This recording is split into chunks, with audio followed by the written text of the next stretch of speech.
All right, so let's talk about linking and how that works. If you're able to export, like this is specifically from Rhino, exported to DWG 2000 solid setting, and it takes the layers, which is really great and gives us a lot more functionality, but you do have to go through that sort of extra step in Rhino to export as a DWG. And so you have to just kind of make a decision on whether the flexibility in Revit is worth it. But one of the things I do think is worth it is the linking option. Because this is linked, we can update it and it will keep its material assignments. And you can try different versions of things.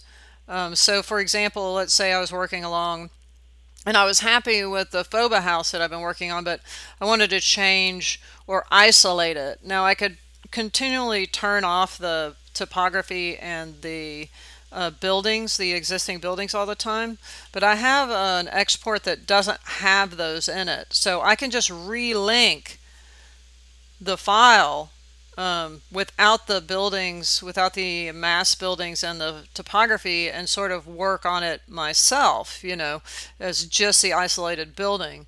So to do that in Revit, you can go to the Insert tab, and if you go to the Manage Links and CAD formats, there's the DWG file.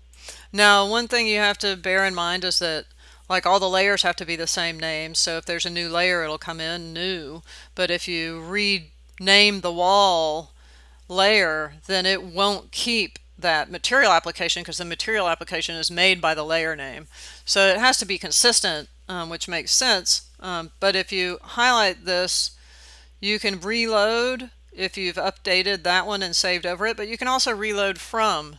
So if I go to reload from and I just go get the building, this is a DWG that just has the building and none of these, and I click open and I click OK, it just zing gets rid of all those buildings and replaces that guy in there, right?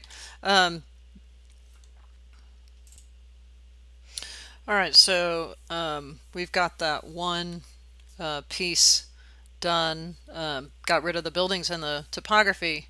Now what we're going to do is we're going to just remove a wall. Let's say that I just wanted to remove this wall. Well, I can't really turn this wall off individually because it's an imported piece and both the walls would go off, so there's no way for me to go in and do that.